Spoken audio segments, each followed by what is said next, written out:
13 de febrero del 2015 es sobre Mozart. Sobre Mozart, su vida, su música, etc. Esta charla es pues previa a un cursillo. Por supuesto que se puede estar en una cosa y en otra sin necesidad.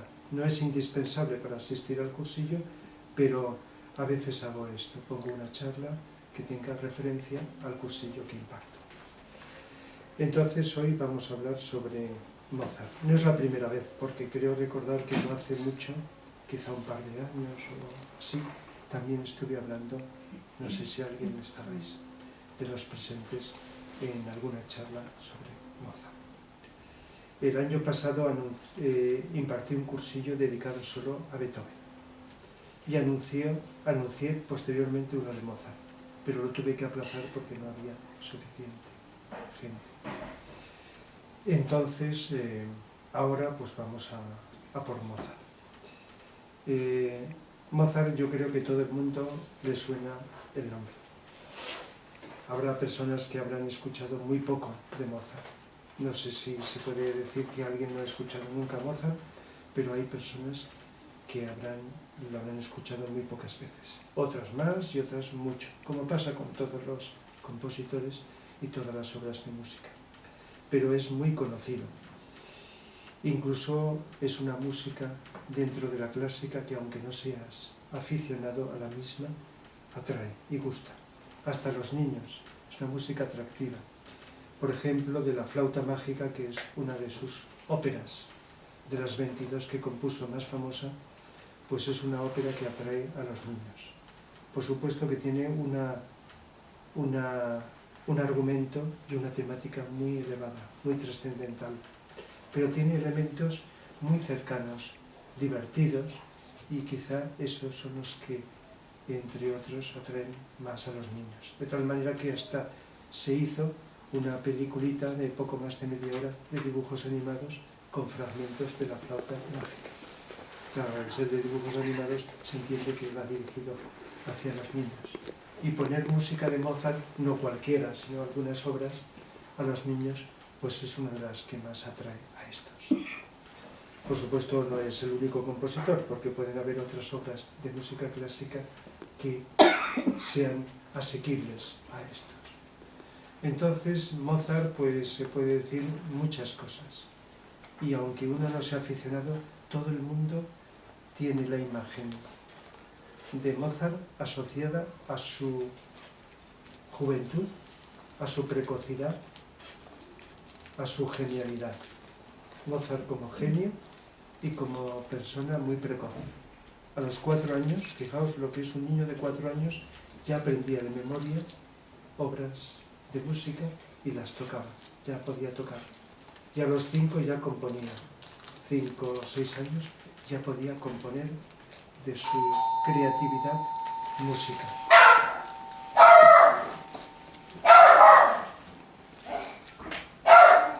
A los 12 años compuso la primera ópera. Claro, no es como estas óperas que más conocemos, pero hacia los 12 años ya compuso.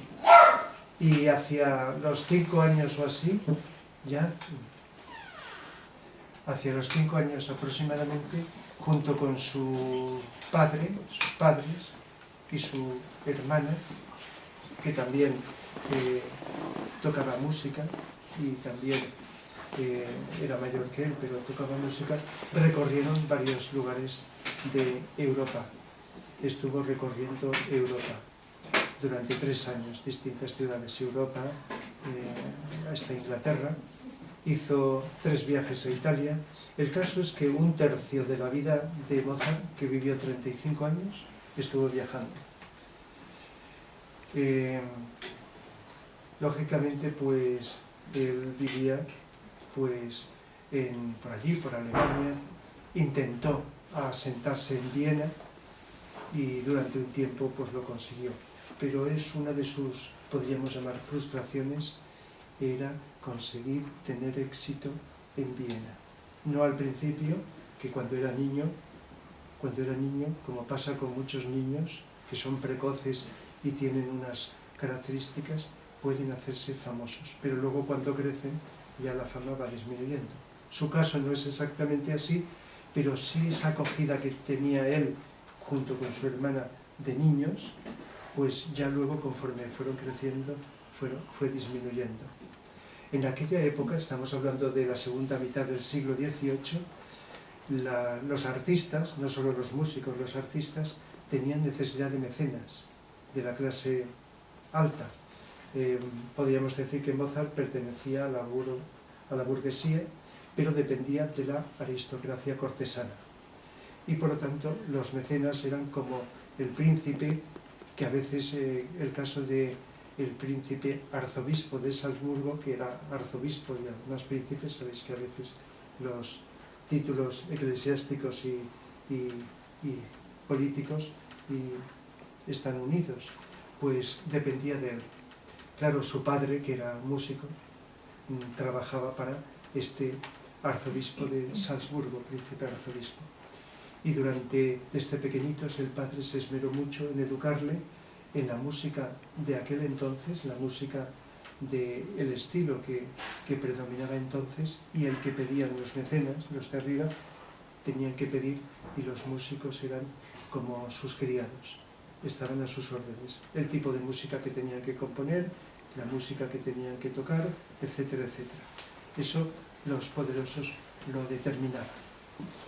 Y entonces Mozart, pues al principio fue educado, y su padre se esmeró mucho en educarle, no solo en la música, sino también en el comportamiento social, el comportamiento con las normas de etiqueta que os podéis imaginar que tenían entonces establecidas. Pero ¿qué ocurre? Que Mozart fue, no sé si llamarle el primer revolucionario que empezó a romper con todo esto. Posteriormente, en el siglo siguiente, XIX, Beethoven ya no tuvo mecenas. Por supuesto que los músicos dependían de que les compraran, que les pagaran, etc. Los que tenían esas posibilidades. Y Beethoven, una de sus características es la libertad, trabajar de un modo más libre. Pero en la época de Mozart, en el siglo anterior, eso era impensable. Sin embargo, él llegó un momento en que os decía que sí que se adaptó de alguna manera a la educación musical de su padre, pero no a las reglas sociales. Y además, por su carácter, era muy espontáneo. Y además, a veces según los biógrafos, soez a la hora de las expresiones y vulgar, las expresiones habladas, en este sentido. Si habéis visto alguna película, aunque las películas mezclan la realidad y la fantasía, como la más famosa que es Amadeus, pues ahí va jugando, va saltando. En las biografías también se dice que saltaba por encima de las sillas, de las mesas, que hacía el payaso. De tal manera que se combinaba algo que no es nada del otro mundo, ese aspecto juvenil de payaso, divertido, de hacer tonterías y jocoso, y el aspecto serio, trascendente, que ahora os hablaré de su música y también de aspectos de su vida. Dos cosas que pueden parecer opuestas estaban combinadas, y no es el único caso. Hay seres humanos, no solo artistas, donde se combina aquello que está más a ras del suelo, algo más superficial, algo más vulgar, más popular, más espontáneo, etc., y algo más sublime, elevado, trascendente, etc. Y en el caso de Mozart, así es. Como ya os he dicho, vivió pocos años, 35. Fijaos, 35 años, hoy día, pues, con los años que en general se suele vivir, pues es muy poco. Pero claro, empezó, como he dicho, de un modo tan precoz que en esos años que vivió y que se dedicó a la música, esos, vamos a decir, unos 30 años, hizo una cantidad de obras enorme y vivió una cantidad de experiencias en este sentido enorme. Se rebeló, llegó un momento en que, como no le habían dado un permiso, este arzobispo se despidió de él. Es decir, que tomó ese aspecto de libertad impensable en otros, porque dependían, pues hizo que se despidiera. Estuve unos 2 años viajando por ahí, intentando actuar de modo libre, pero como fracasó, luego volvió, según se cuenta. Y entonces, otra vez, porque su padre estaba trabajando también para eso. Pero estuvo un tiempo intentando adaptarse, unos 2 años, pero luego tras realizar una ópera, hizo Menea, una ópera poco conocida, pues otra vez se marchó, y en este caso ya definitivamente rechazó esa vida cortesana. Y luego viajó y se dice que con penuria económica en los últimos años de su vida. Hay dos aspectos que se pueden llamar frustrantes psicológicamente, se dice de Mozart. Un aspecto es este que he señalado, este aspecto de búsqueda del éxito, sobre todo en la ciudad de Viena, donde algo consiguió, pero no el éxito que esperaba. Y eso para su vida, según se dice, se cuenta, los biógrafos se basan en cartas, en escritos. Claro, le añaden su visión, como cualquier escritor, su visión personal, pero se basan en datos. Pero sabéis que cuando tenemos datos de alguien del pasado o de acontecimientos, esos datos, a la hora de interpretarlos, interviene la subjetividad de las personas. El escritor, el historiador o quien sea, interpreta subjetivamente los datos objetivos que pueda tener. Lo mismo de los acontecimientos históricos que de la vida de las personas, etc. Por ejemplo, si habéis visto la película Amadeus, es el nombre de una película de hace no muchos años, hace pocos años, es una película que tiene una parte de fantasía inventada, cosas que no sucedieron, y otras que sí que sucedieron, que eran reales. Porque igual que el escritor, el cineasta se basa en una serie de datos, inventa, imagina. ¿Que eso es un fallo? Pues no es un fallo porque se hace intencionadamente. ¿Nos podrá gustar o no? Yo creo recordar de que al principio yo rechazaba la película, como otras muchas personas, porque lo presentaba como un subnormal, con una risita, no sé si la habéis visto, que te da esa sugerencia. Pero luego pues va pasando el tiempo, ahora no la veo de esa misma manera. Veo una buena película, que incluso la pasamos en Cineforum hace, no sé, un par de años o 3. No hace tanto. Sí, no hace mucho, cuando hacíamos ahí el Cineforums. Y es una película que tiene una serie de valores y tiene eso. Por supuesto que es parcial. Inventa cosas, como el personaje de Salieri fue real, pero esa envidia que tiene en la película no era real. Por lo tanto, es interesante tener datos a la hora de juzgar. Y luego, pues claro, cuando es una película que representa a un personaje, la forma del personaje, la apariencia física, pues tiene que ser el actor que lo interpreta, es evidente.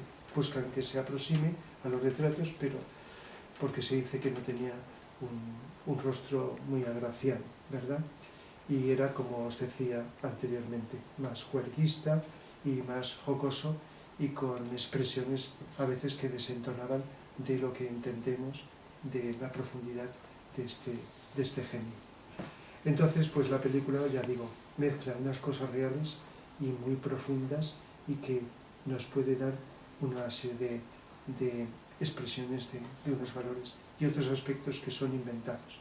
Pero por lo tanto depende de cómo lo mires, es una subjetividad de cada persona. Pero hay cosas que sí, esa relación con la corte, esa relación con el príncipe, con el rey, es la relación con su padre, con su esposa, etcétera, etcétera.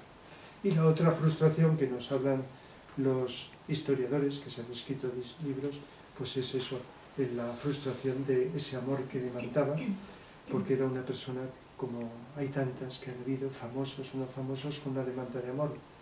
Es decir, el amor es una energía que tenemos en potencia los seres humanos y expresamos. La podemos tener bloqueada, reprimida, o la podemos tener en expresión.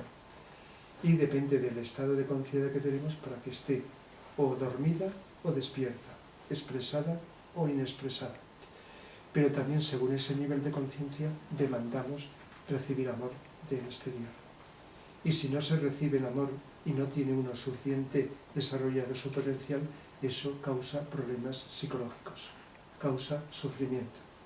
Entonces, según los biógrafos, pero esto ya es muy aventurado afirmarlo 100%, porque los datos que están escritos es una cosa, pero las intimidades, eso pues, aunque se llegue a escribir algo, no tenemos la certeza. tenía como un sufrimiento de demanda de ese amor. Incluso he leído de que parte de su música es como un reclamo, como una petición de ese amor.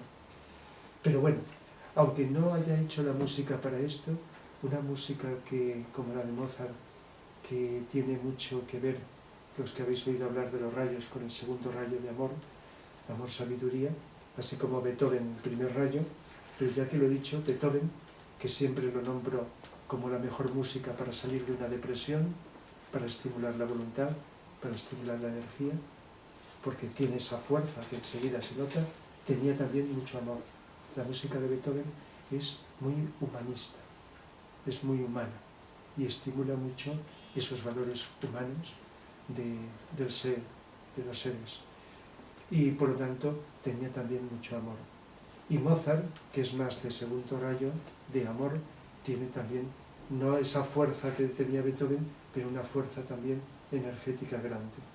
No es una música que relaja solo, porque es preferible para relajarse, si uno tiene que elegir, Mozart antes que Beethoven, hablando en términos generales. Mozart relaja, pero no solo es relajar, que es algo muy interesante y muy bueno en las personas, sino que además nos expresa, nos comunica y nos invita a vivir esa cualidad de amor. No es el único, por supuesto, porque todo gran artista, todo gran compositor, todo ser humano que haga lo que se llama arte con mayúscula, algo que es digno de llamarse arte, es un ser que en algún grado tiene desarrollado el amor, porque el verdadero arte tiene por misión despertar el amor, como despertar la intuición y como despertar la voluntad del bien. El verdadero arte, como he hablado tantas veces, no es para pasar el rato gozoso, placenteramente agradable y disfrutar de ello, aunque eso es interesante. Es el arte que tendría que ser asignatura primordial, no como ahora que la están quitando poco a poco, en todas las enseñanzas, es el medio más adecuado para despertar, para educarnos, para despertar los potenciales positivos, que son amor, intuición y voluntad al bien. Si un artista, una obra de arte cumple esto, es porque tiene sus ingredientes y porque el espectador receptor está abierto, porque podría uno estar tan dormido, y lo digo en sentido amplio, que no se entere de lo que tiene a su lado, como estímulo despertador. Entonces, el verdadero arte produce esto. Y el arte, la música de Mozart, la de Beethoven también, con otro estilo, como os he explicado, tiene estas cualidades. La cualidad relajante, que es más superficial pero importante, la cualidad de amor, de evocar el amor, de sublimar aspectos de la vida cotidiana y facilitar que eso de la vida cotidiana, en su música, si la escuchamos en unas obras más que otras con mucho cuidado, nos damos cuenta que los problemas psicológicos, no tanto como Beethoven, que era el psicólogo musical por excelencia, pero Mozart también, esos problemas psicológicos que en general tenemos los seres humanos están en su música, pero además contribuyendo, como Beethoven hizo, a aliviarlos, a sublimarlos, a elevar la conciencia del que la escucha para poder desprendernos de esos problemas y ver la vida desde una mayor altura. Se puede llamar esto y explicar de varias maneras. Sublimar. La palabra sublimar, sabéis que es transmutar unos estados de conciencia más bajos y convertirlos en otros estados más altos, más elevados. Eso es sublimar. Si gracias a un estímulo como la música, como puede ser otros, nosotros conseguimos que nuestra conciencia, en lugar de estar identificada con los instintos, con los deseos, con las emociones habituales del yo personal, con los prejuicios, los pensamientos, la elevamos hacia una mayor intuición o comprensión de la vida, hacia un mayor amor, que no es lo mismo que deseo, hacia una voluntad al bien, eso, y no solo un rato, sino de un modo más permanente, eso es sublimar. Hacer que uno cambie realmente, no que cambie de ideas, sino que cambie su vibración como persona. Y no solo su vibración, sino expresión de esta vibración su comportamiento. Entonces, no sabemos, porque esto no se puede medir, pero la música de Mozart, de otros también, ha contribuido. Fijaos que desde que hizo su música han pasado poco más de 2 siglos. La cantidad de gente que la habrá escuchado, muchos de un modo indiferente o de un modo superficial, pero la cantidad de gente que habrá ayudado a aliviar su vida. Si conocéis La flauta mágica, que es una de sus óperas más famosas, en uno de los momentos los cantantes, cuando hacen alusión a la flauta, que es un instrumento protagonista, que toca Tamino, el protagonista, uno de los protagonistas de la ópera, en un momento se hace alusión a que la flauta tiene por misión representante de la música, por lo tanto la música tiene por misión pues transformar las pasiones y cambiar esas pasiones o la tristeza en alegría. La magia de la música, simbolizada en la flauta mágica. Transformar, transmutar. Las pasiones se entienden del ego, de la personalidad, entre las que están sentimientos como la tristeza, convertirlo en alegría. Y no solo durante un rato, sino, y tampoco voy a decir permanentemente, sino contribuir a que la persona, repito, no solo durante la escucha de la música, sino habitualmente vaya viviendo en su vida con más alegría. Y por lo tanto, más feliz, porque ahora se está hablando de la felicidad. De tal manera que la música de Mozart tiene un valor catártico, como muchas obras de arte. Catarsis, producir una ruptura de esos estados de conciencia inferior y elevar. Por eso la música, si no nos han educado en ella, siempre podemos autoeducarnos, en esto o en cualquier cosa. En la música también, siempre quizá ayudados de alguien que pueda orientarnos, como suele pasar, pero los seres humanos podemos autoeducarnos, ¿no? Y de hecho, cuando alguien nos educa o educamos, lo que está sucediendo es autoeducación. Nadie puede totalmente educar a otra persona. Se puede orientar, estimular, animar, empujar, promover, explicar, motivar, pero siempre es, aunque seamos pequeños, el ser humano, cada uno, el que nos educamos a nosotros mismos. Entonces, si no nos lo han hecho, pues nosotros podemos autoeducarnos en ello, escuchándola con atención y tratando de experimentar y observar, aparte de las orientaciones como las que estoy yo dando u otras, pues nos pueda indicar a alguien que son como guías, experimentar directamente y comprobar que eso sucede así. Os decía que en la época que vivió Mozart estaba sujeto a la aristocracia cortesana y estaba dentro, vivió segunda mitad del siglo XVIII, dentro de un movimiento que en música clásica y en arte en general se llama clasicismo. Anterior al clasicismo, 2 siglos antes, estaba la música del barroco. El arte también, hay otras artes que también siguieron estos estilos. Música del barroco, Johann Sebastian Bach, Händel, etc. Llegó la segunda mitad del siglo XVIII y aparecieron músicos del movimiento clasicismo, entre los que está Haydn y Mozart, cuando se habla en música como más destacados.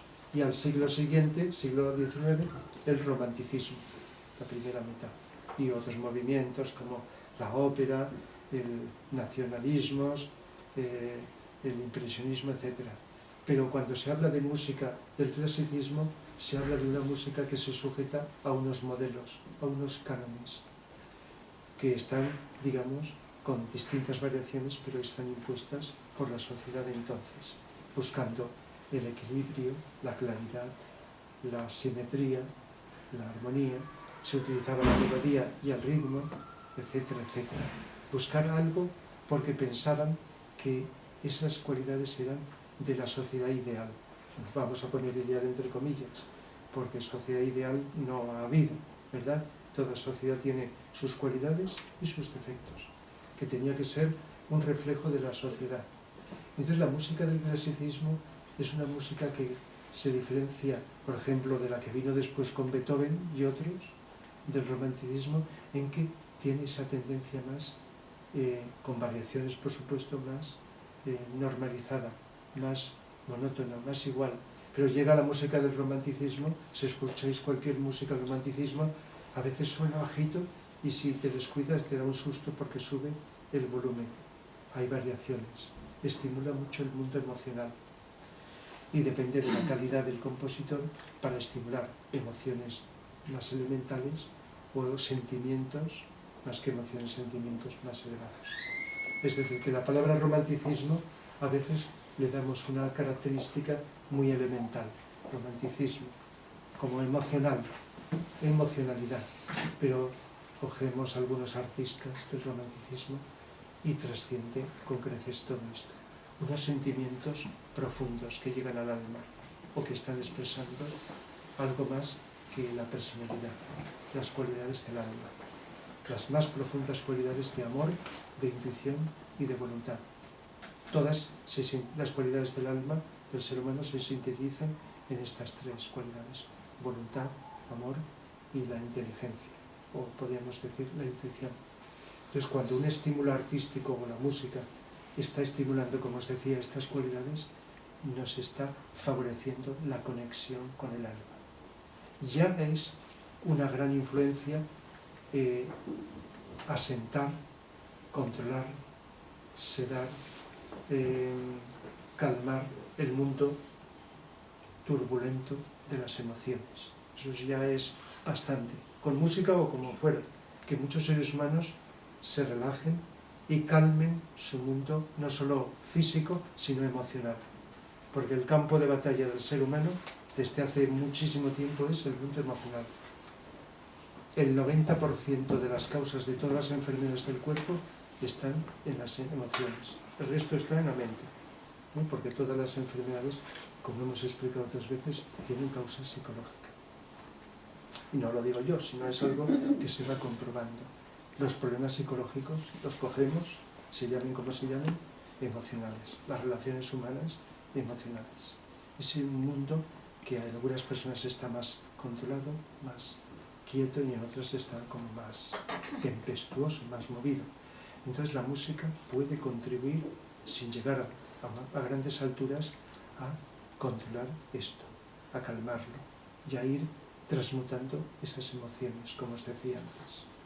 También la música puede contribuir a que la mente vibre y esté como más abierta a salir de los prejuicios y percibir el mundo de una manera más unitaria, más profunda. Aunque lo que más notamos cuando suena la música es vibración emocional. Quizá repercuta físicamente y lo somaticemos, y también en la mente. La música del barroco iba a la mente, contribuyó mucho en Europa al desarrollo de los que la podían escuchar de la mente. La música contribuyó a ese desarrollo que vino después, progresivamente más intenso y más desarrollado. Esa evolución que hubo en Europa, gracias a la música del barroco. Aunque hay otras músicas que también han ido, además, sin olvidar la parte emocional, al aspecto mental. La música oriental, por ejemplo. La música hindú de la India es la que más ha ido a la mente, pero a la mente abstracta. Por eso la filosofía oriental es mucho más profunda y elevada que la filosofía, hablando en general, que hemos tenido aquí en Occidente. Es una metafísica que ha trascendido con mucho. Aunque bueno, luego todo esto nos encontramos con distintos niveles de profundidad, tanto en Oriente como en Occidente. El caso es que la música que es abstracta y que si la comparamos vemos muy diferente de las novelas, la literatura, de las películas, del teatro, donde vemos argumentos y se cuentan historias y se habla de esto, la música es un estímulo más poderoso que las demás artes para estimular la filosofía en los seres humanos. No solo la psicología, de cambiarnos, sino va depositando, sin que lo notemos, unas semillas en nuestro interior que van haciendo su trabajo. Se me ocurre compararlo con los cuentos. Cuando a un niño pequeño le cuentas un cuento, y el niño está escuchando con mucho interés, aunque no lo entienda, deposita una semilla de ese mensaje en su interior, en su inconsciente. Y eso, si está bien hecho y el niño está abierto, le ayudará a su desarrollo personal. Es decir, que y a un adulto también nos puede ocurrir cosas así. Inconscientemente recibimos estímulos y no nos damos cuenta de lo que estamos recibiendo. Sin embargo, si han penetrado en nuestro interior y no se han quedado en la superficie, van madurando como en la semilla que no se ve de un árbol en el interior y luego crece un gran árbol. Puede estar ocurriendo eso. Por eso, cuando hablo de la música, y me esmero mucho y tengo mucho interés, aunque no soy músico, en enseñar, en estimular, en informar de que ahí tenemos algo muy desaprovechado todavía, aunque sea muy conocida la música en todo el mundo. Es algo que nos puede hacer mucho bien, psicológico y filosófico también, aunque sea a un nivel, como estamos diciendo, abstracto. Porque la música es abstracta. Fijaos que en una ópera hay un argumento, hay unas historias, hay unas temáticas, incluso quizá una filosofía. Pero la música es abstracta. Podrá ser, pues, cantada, pero la orquesta, los instrumentos de música, lo que tocan no es concreto, es abstracto. Pero os habéis dado cuenta en algunas obras musicales, si habéis prestado atención, que parece como si los instrumentos fueran personas que hablan y un grupo de instrumentos expresara algo, hiciera una pregunta y otro grupo de instrumentos le contestara, como en una conversación entre dos o más personas, como si fueran seres humanos que hablan, pero en lugar de decir cosas anecdóticas, hablaran en abstracto. Repito, la música es abstracta. Por eso es un lenguaje de los más universales que hay, que puede llegar a personas de distinta cultura y estar influyendo positivamente al mismo tiempo. Y muchas veces, no sé si lo habéis notado, se percibe como una queja. La música, lo que está sonando con los instrumentos, es como si nos quejáramos, como si nos lamentáramos de algo, como si reclamáramos auxilio, ayuda a alguien o a algo.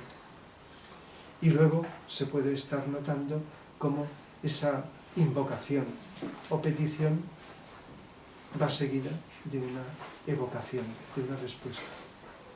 Cuando un ser humano sufre, aunque no diga nada, ya está invocando. Hay muchas formas de invocar.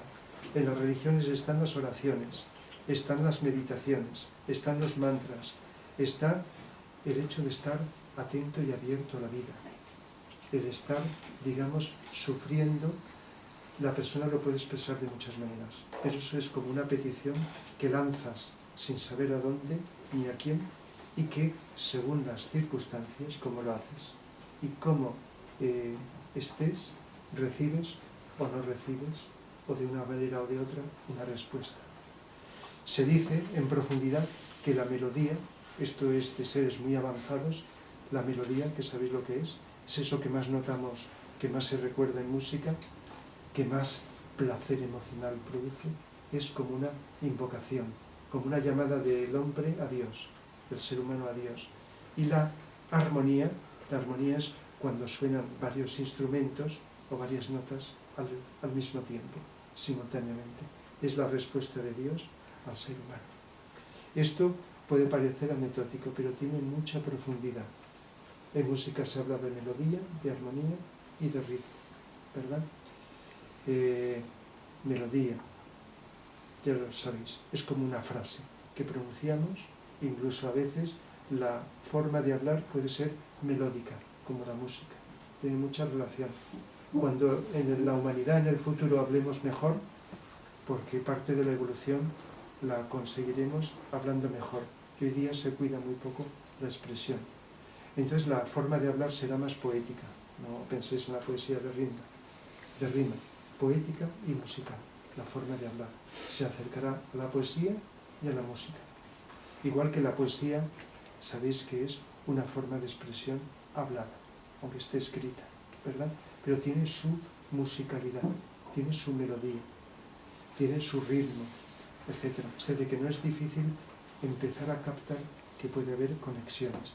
Por eso no es tan descabellado observar, más allá de la imaginación que uno tenga, que la música puede ser como si fuera voces humanas, sin que hayan voces cantando, sino la música en general que nos estén hablando y que nos estén comunicando algo, o que nos permite identificarnos como personas con necesidades. Y por eso muchas necesidades psicológicas desde tiempos bíblicos, no sé, sabemos cuánto, hasta la actualidad, viven la música como algo que te calma, como algo que te alivia de esos sufrimientos. No solamente para pasar un rato divertido o para trabajar mejor. Sabéis que se ha utilizado para muchísimas cosas. Pero hablando de Mozart, que es el tema de esta charla, me estaba centrando en esa dimensión psicológica, que aunque digamos que Beethoven es el psicólogo por excelencia, ya que todos los problemas básicos humanos están en la música de Beethoven, en Mozart también están esos problemas. Hay problemas y entonces su inspiración, cuando hay una inspiración en un artista, es algo que le viene de fuera. Artistas y no artistas, cuando hablan de la fuente donde reciben su inspiración, siempre hablan de algo ajeno, no de ellos, sino de fuera. Y a lo mejor lo habéis oído, lo habéis leído, etc. Pues aunque la inspiración venía, como los grandes artistas, de fuera de ellos, sin embargo, cuando llega a ellos, la personalidad del artista no se puede prescindir de ella. Y entonces ahí hay una impronta personal que se transmite, en este caso, en las notas musicales, en la composición. Por lo tanto, clasicismo, música de Mozart, que dentro de este esquema fue creando algo mucho más personal, con un estilo más peculiar, y que fue entrando en una serie de obras que de distinto estilo y distinto. Fijaos, sinfonías, 41 sinfonías. Beethoven escribió 9, las famosas 9 sinfonías de Beethoven, ¿verdad? Que ya es como si hubiera escrito 90. Mozart, 41. Quizá la 40, la sinfonía número 40 y la 41 sean de las más conocidas. Sinfonías. Si recordáis la 40, que cualquiera, por poca música que escuche la 40, es muy conocida. Ya se va notando ahí que hay algo melancólico, hay algo psicológico, algo que pesa. Pero al mismo tiempo está hablándote de esa lucha interior psicológica que se nota en los instrumentos, que en contrapunto están oponiéndose unos con otros, ¿verdad? De un modo armónico, por supuesto, y también algo que te alivia. Te está dando las claves también para salir de ello. En los conciertos, sabéis que un concierto es como una sinfonía con un solista, conciertos para piano, donde está la orquesta y el piano. A veces toca solo el piano, otras veces solo la orquesta y otras veces combinados. Pues el 20 y el 21 estoy hablando precisamente de los que he expuesto aquí en el programa para este fin de semana, aunque pueda haber unas obras. El 20 y el 21 son también muy conocidos, conciertos para piano, sonatas, sonata, por ejemplo, la número 11, que también lo he puesto aquí. Estoy ahora solo nombrando esto que he puesto aquí. Entonces, con distintos estilos, fijaos, conciertos, sinfonías, misas, escribió también varias misas, aparte de la famosa Requiem, que junto con la flauta mágica los he puesto como algo especial, con una dedicación especial.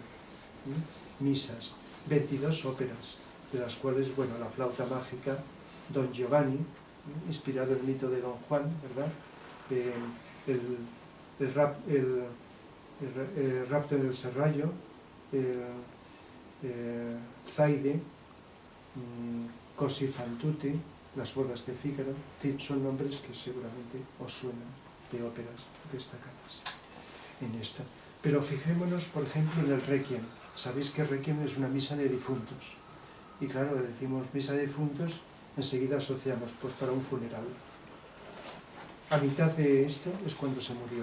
Estaba componiéndolo y cuando llegó hacia la mitad aproximadamente, con la parte más destacada, dura 4 minutos, que es el Lacrimosa. Entonces es cuando se murió, pero dejó las indicaciones para que pudieran otros componer la continuación. Por eso, si escucháis entero el Requiem de Mozart, seguramente notaréis una cierta diferencia entre las dos mitades, hasta llegar a la Lacrimosa y lo que viene después, que tiene gran calidad, porque dejó las líneas base de lo que tenía que hacerse. Pero a veces los biógrafos dicen que lo escribió para su propia funeral. Esto no quita que él presintiera su propia muerte y que un personaje extraño, ahí nos podemos imaginar lo que sea, no voy a entrar en especular, un personaje desconocido le pagó para que lo compusiera, ¿verdad? Si habéis visto la película Amadeus, es un hombre con una máscara, no se da a conocer, pero bueno, lo de la máscara a lo mejor no. Alguien que él no conocía, que le encargó el Requiem y que primero que lo fuera componiendo a su aire y luego ya le dio ya prisa porque quedaba poco, de alguna forma. Ya sería especular de quién le pagó y quién le invitó a componer esto, pero lo interesante es que la letra del Requiem, pues que está basada en textos tomados de la Biblia, pues es una cosa y la música es otra. El que sea Requiem, misa de difuntos, es una cosa y la sublimidad de la música es otra.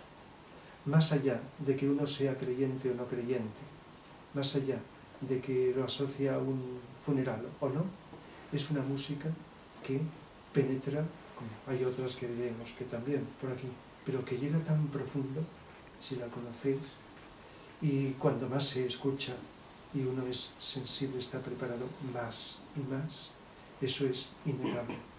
Te escarba, te invita a sacar los mejores sentimientos de compasión. Lacrimosa, dura 4 minutos este fragmento.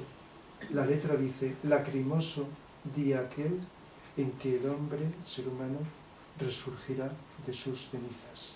Dales eterno descanso. Y acaba con un amén.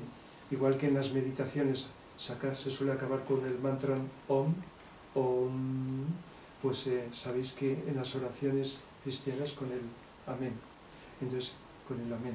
Pero lacrimoso día aquel en que el hombre resurgirá, como igual que el mito del ave fénix, que muere y de sus cenizas vuelve a nacer, según la mitología, otra ave. Entonces, eso es el renacimiento del ser humano, que podemos estar viviendo momento a momento, cuando morimos en unos aspectos de prejuicios, de deseos, y nacemos en otros aspectos superiores.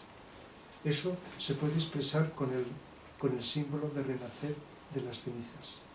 Cuando el ser humano evoca más que antes el aspecto amor, está naciendo a un nuevo estado de conciencia y por lo tanto muriendo o dejando estados anteriores de conciencia, que pueden ser buenos, pero que son sustituidos por otros superiores. De tal manera que a veces en esa letra que literalmente podemos rechazar, podemos encontrar una explicación de por dónde va. Pero la música, que suenan y geométricamente se podría expresar como una curva ascendente, es como una invitación a no quedarnos abajo, sino elevarnos de vibración e ir ascendiendo hacia arriba. Los violines hacen como unas figuras repetidas, así que geométricamente, porque a veces la música se puede representar geométricamente ascendente, en ese y en otros fragmentos del Requiem. Es decir, en otros momentos será música del Requiem, en otros serán solistas, soprano, contralto, tenor, bajo, 4 solistas, 2 voces masculinas, 2 femeninas, para conseguir la polaridad, unirla, etcétera, con algo muy profundo, que repito, más allá del argumento, de la letra, de lo que están cantando, la música está. Por lo tanto, se puede uno olvidar totalmente que está escrita para un funeral, ya que Requiem significa eso, y es el título.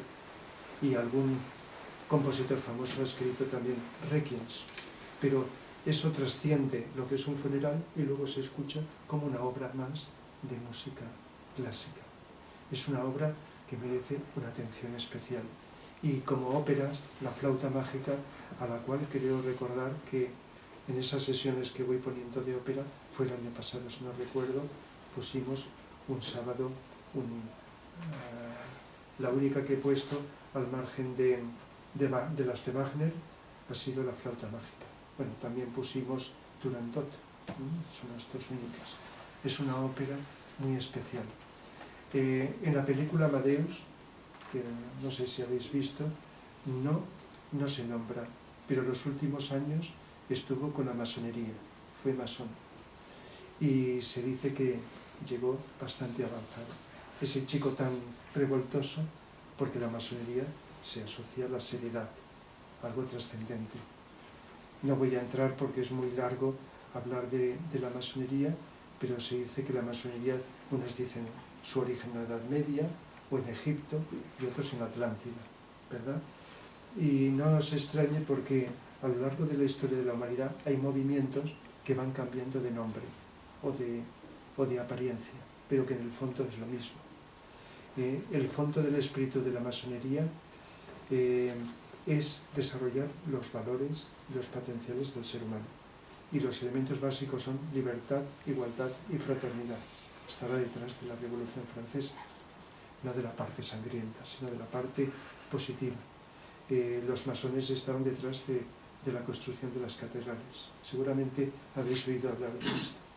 Y a lo largo de la historia ha habido seres humanos famosos. Entre los músicos estaba Beethoven, Mozart, Sibelius, de lo que tengo entendido, y presidentes de Estados Unidos.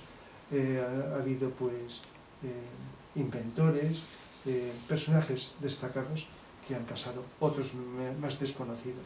Y como la masonería se puede compatibilizar con distintas creencias, pueden haber cristianos o pueden haber de otras creencias o agnósticos. Es decir, que dentro de la masonería no es incompatible, porque busca si se utiliza bien. Pero aquí pasa lo mismo que con las religiones. Los ideales son maravillosos, pero luego los seres humanos, que somos los que llevamos la suciedad dentro, nos metemos donde sea y lo estropeamos, lo deformamos. Por eso, en nombre de las religiones se han hecho las mayores crueldades. O también se han hecho cosas no muy éticas en eso. Pero eso es otra historia. Se trata de ver, ahora no quería centrarme en todos esos matices, sino en lo esencial. Y la flauta mágica está inspirada en la masonería. Pero cuando he explicado la flauta mágica, me interesa señalar que más que la masonería, sus símbolos la trascienden y son universales. También escribió una música que en los discos pone música masónica, ¿verdad? La pondremos también en el cursillo. Y este requiem que os he hablado, aunque no se le ocurre a uno asociarlo, es como la expresión culmen de la masonería, de ese espíritu de desarrollo del ser humano, de los valores internos del ser humano. Entonces la flauta mágica tiene una serie de símbolos. Está los protagonistas, la pareja Tamino y Pamina, cuya unión, cuyo amor forma una unidad. Están separados y los dos van a ese encuentro y las pruebas iniciáticas las pasan juntos. De tal manera que juntos de la mano tienen que pasar las pruebas. Hay 3 pruebas en la flauta mágica. La prueba del silencio, y esto es antiquísimo. Los candidatos a la iniciación tenían que pasar un periodo de silencio. Esto en las escuelas ocultas del pasado, el silencio, porque sabéis que una de las tentaciones que más grandes tenemos los seres humanos, que es difícil controlar, es esta, la lengua. Entonces la palabra puedes hacer un bien inmenso o un mal enorme con la lengua, la palabra, el silencio. Y luego 2, la prueba del agua y del fuego. Pero el agua y el fuego simboliza el agua, el mundo emocional, y el fuego, la mente. El agua, las emociones. Controlar, pasar la prueba del agua y superarla es controlar las emociones.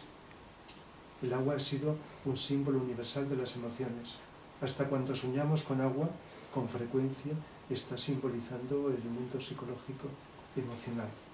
Y los bautismos, no solo en el cristianismo, sino en otras tradiciones, con agua, es un símbolo porque si te bautizan no te lo eliminan, es el símbolo de la purificación de las emociones, que es el campo de batalla y lo que más nos cuesta controlar a los seres humanos, como he dicho. Y el fuego es un símbolo de la mente. Hasta el mismo Jesús dijo, Jesús no, San Juan Bautista, yo os bautizo con agua, pero el que viene, se refería a Jesús, os bautizará con fuego. Se refiere a que la energía mental purificada y elevada transmuta los pensamientos. Se puede transmutar y limpiar el mundo de las emociones y el mundo de la mente, porque la mente tiene también con las emociones la doble cara, positiva y negativa. Con la mente podemos destruir o crear, y las emociones positivas y negativas, purificar. Entonces los protagonistas tienen que pasar por esas pruebas, y cuando las pasan, lo que se llama la iniciación, son candidatos, pues la reciben. Está Sarastro y la reina de la noche, el sol y la luna. Igual que hay estudios astrológicos de la flauta mágica y se corresponde muy bien Sarastro del templo de los iniciados, como el hierofante, el sol, y la reina de la noche, representante de los instintos, de lo negativo, la luna. Tamino, esta representa Mercurio, Pamina Venus, Papageno Marte y Monostatos Saturno. Es decir, que hasta astrológicamente se puede ver una serie de símbolos, aunque en la ópera no aparecen esto. Incluso también los símbolos alquímicos, también están presentes en 3 fases dentro de esto. Pero esto ya sería matices a explicar. Pero una de las cosas más claras es, fijaos en el título de la ópera, la flauta mágica. La magia, no solo de la flauta, un instrumento preferido de Mozart, muy querido, sino la magia de la música. ¿Para qué? Para cambiar, como he dicho, las pasiones y la tristeza en alegría, para conseguir la felicidad. Ahí está el poder de la música simbolizado en esta ópera. Y Papageno, que es muy similar a Sancho Panza. Sabéis que Sancho Panza, ya hemos hablado muchas veces y hablaremos del Quijote, representa los instintos, los deseos. Don Quijote la mente y Dulcinea el alma. Son 3 personajes que están dentro de cada uno de nosotros. Pues similar, Sancho Panza siempre está pensando en comer, en dormir, en lo cómodo. Pues Papageno es similar, es un personaje, es el más simpático, gusta mucho, el tipo de canciones así más brusco, más entrecortado, más puntual, mientras que las arias de Tamino y Pamina son más ondulantes, son más serenas, más penetrantes. Es decir, que hasta la música, su vibración está hablando de aspectos inferiores y superiores, pero como toda música, como buen arte, si está hecho con arte, aunque sea algo inferior, pero está hecho con tal cuidado y delicadeza que sirve también para elevar. La flauta que recibe Papageno es una flauta de pan, que está simbolizando la naturaleza, el aspecto instintivo, pero intentando elevarse hacia arriba. Y luego le dan pues un carillón, unas campanillas, que es un sonido fino, pero creado por el ser humano con intención también de elevarse. Es decir, está llena de una cantidad de símbolos interesantes que nos están hablando de los seres humanos y de la vida, más allá de la inspiración que fue. Cuando se escribió esta ópera, pues hubo la colaboración de unos compañeros suyos masones que también participaron en la escritura del libreto, y Mozart puso la música, de tal manera que encontramos una ópera que se puede decir que se sale de lo corriente, de lo normal, además de esa popularidad que os decía que está.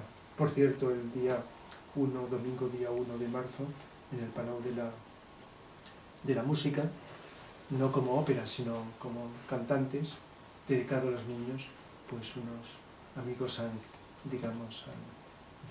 creado esto, una soprano y su marido pues han elaborado, han compuesto, formalizado, y van a recrear algunos pasajes. Domingo 1 de marzo, lo digo bien, por la mañana, en el Palau de la Música, de la Flauta Mágica, pasajes de la Flauta Mágica, que por cierto es muy atractivo para los niños. No sé si os he comentado que hasta en dibujos animados, es que claro, como esta tarde he dado unas clases que doy en las aulas de tercera edad, les he hablado en la clase de filosofía también de Mozart, también, no sé si lo he dicho aquí o allá, pues hasta hay una película que tengo en dibujos animados. Sí, lo he dicho aquí. Lo he dicho también aquí. Como he hablado antes de venir aquí, también lo has y eso dicho. digo, a veces pues, no sé, igual que este fin de semana diré, esto lo dije o no lo dije, y todo esto. El caso es que tiene distintos tipos de obras, y quería deciros también que hay un libro, que no sé si lo conocéis, El efecto Mozart, de Don Campbell, El efecto Mozart.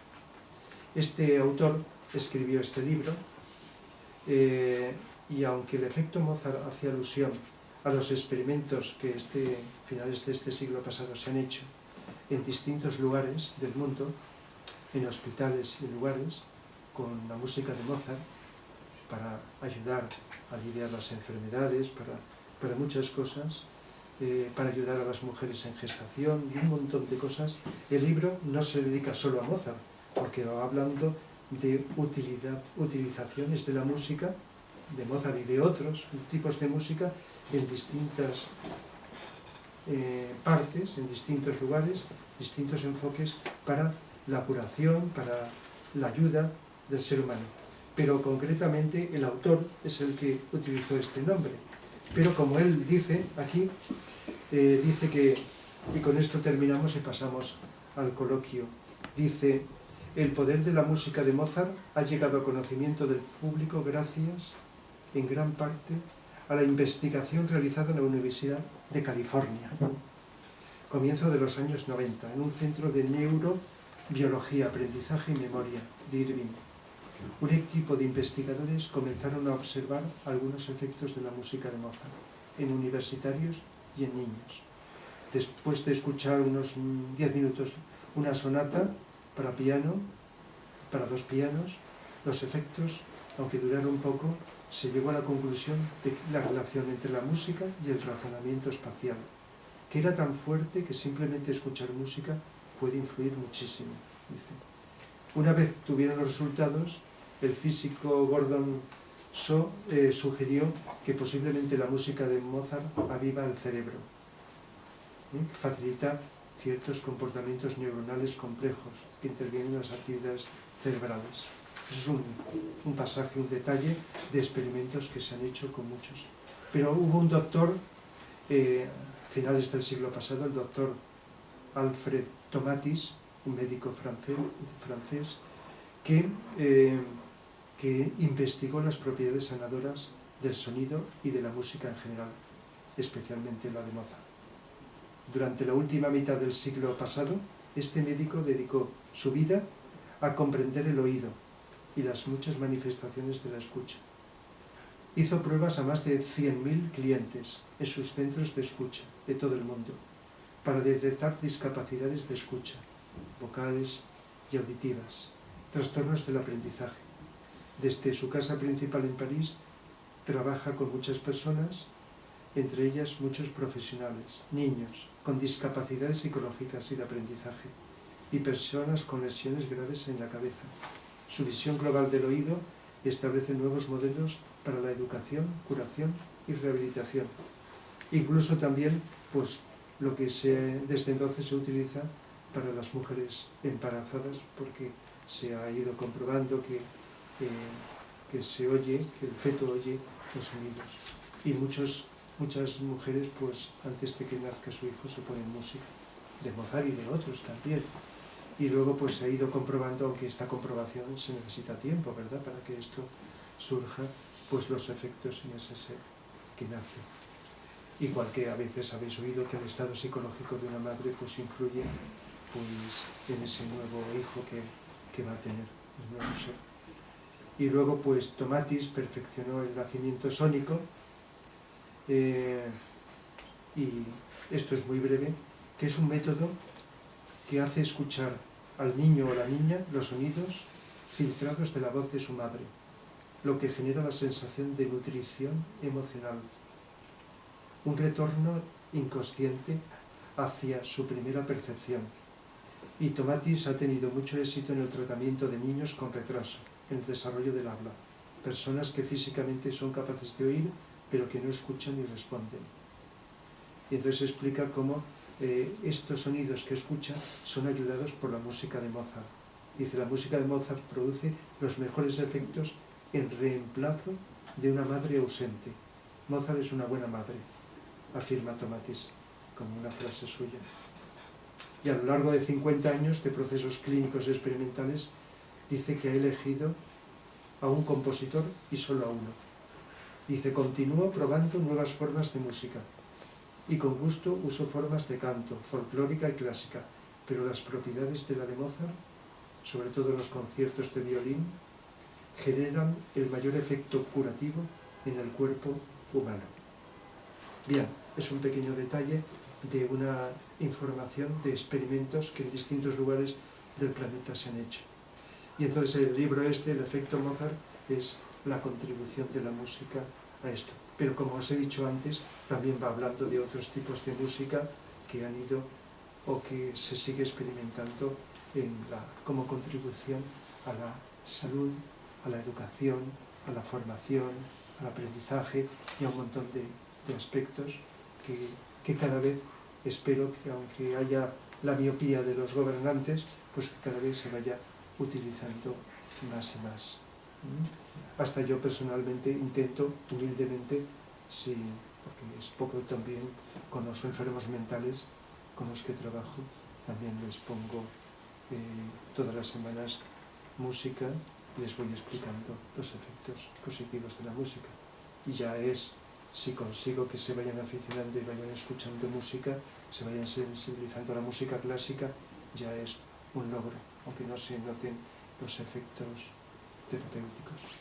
En fin, es un tema amplísimo, esto hablar de Mozart, por supuesto que habrá cosas que no he dicho, más importantes, pero está ahí, distintas influencias, y solo he hablado de música de Mozart, aunque muchas de las cosas que he dicho se podrían aplicar a otros compositores, a otras obras de música.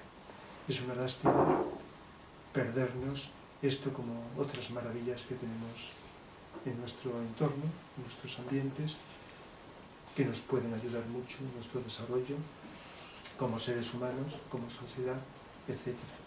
La buena música nos hace mejores. No quiere decir que pongas música y ya te cambie, porque se necesita oírla y volverla a oír y estar atentos, receptivos, y también trabajar en otro sentido para... La música es como un complemento, no solo por ponerte música, aunque va haciendo su efecto, su influencia, sino complementarla con otras cosas. Y ahí tenemos una cantidad de maravillas que podemos aprovechar. Bien, pues tenéis la palabra, podéis preguntar, comentar, decir lo que queráis sobre este tema y bien. Yo quería preguntar. Sí, este efecto que estás explicando curativo que proporciona la música en general y concretamente la que estamos hablando hoy, ¿también se amplía a los animales? Sí, también hay experimentos con animales, incluso también este libro cita algunos ejemplos. Han hecho experimentos de esos que se hacen, ¿verdad? Hasta experimentos psicológicos, sabéis que cuando se estudia psicología se habla mucho de experimentos con animales, con ratones, etc. Entonces con la música también. Hay cosas que no os puedo asegurar, solamente lo que he leído, no lo he visto porque a veces se puede exagerar más, pero algo de verdad tiene, pues que influyen en el desarrollo cerebral de ratones. Se han hecho experimentos, eso sí que lo pone en este libro, un desarrollo cerebral de las neuronas en ratones. Pues también he oído una cosa que puede producir gracia. Gracia, puedes creértelo. Vacas que dan más leche. Sí, eso te lo Sí, eso lo habéis oído. Que lo oímos y nos suena a broma, ¿verdad? A chiste. Con las plantas también hay experimentos. Con las plantas también se han hecho experimentos. Y las gallinas ponen mejores huevos. Sí, No os riáis, pero es verdad. exactamente. No, Ah, pues no, me voy a comprar yo una docena y a ver si me convierten en 24. Sí, ¿veis? Cuando hablamos de esto nos reímos. Pero es verdad, Pero es es- verdad. No, sí, sí. sí, Y pero lo de ¿sabéis las que, gallinas yo doy fe, ¿eh? que sí, que sí? ¿Qué pasa? ¿Que tienes gallinas? No, ¿verdad? no las tengo, pero ¿Qué tal? mi hermano le ha puesto Sí. En le ha práctica. puesto música Lo ha probado. y funciona, ¿eh? Funciona. Sí, sí. Y lo de las plantas, que puede parecer más extraño, eso está comprobadísimo científicamente. Y no solo con la música, sino también con Con la las voz. emociones, los sentimientos humanos. Cuidado Y no solo eso, sino en el agua, el poder de influencia de la palabra y de la música sobre el agua. ¿Puedes explicar un poco eso, que no lo entiendo? El agua es sensible. Sí. Entonces, según las vibraciones, va cambiando los efectos internos, si es positivo, del agua. ¿Pero te refieres con respecto a la música al agua o con el habla al Que agua? las dos cosas. Que hables al agua, bueno, sí, estamos hablando de experimentos, ¿no? Sí. No de ahora te pongas ahí No. en el... Pero, por ejemplo, ¿puedes en la tomar un plataforma. vaso de agua? ¿Te refieres a que puedes tomar un vaso de agua, por Sí. ejemplo? Sí, Ay, perdón. incluso viendo al microscopio No me acuerdo. los colores y la geometría del agua, eso, según el tipo de palabras que le pronuncias. Porque el lenguaje hablado, como la música, que es sonido, emite vibración. Y esto, pues, habéis oído, y hay libros escritos y documentales hechos sobre esto. El agua es un Samuro, conductor. si no lo digo mal, Claro. Moto, este japonés, que ha escrito sobre los efectos sobre el agua. Ahí se puede incluir la música. Y según el tipo de palabras que emites. Y luego se comprueba la forma geométrica que adopta. Más difícil es comprobar los efectos del agua, claro, en la persona, pero observando la geometría, porque el agua tiene su geometría, y su coloración. Es decir, que el poder de la música, como sonido que es, como de la palabra, es científicamente, y se siguen haciendo.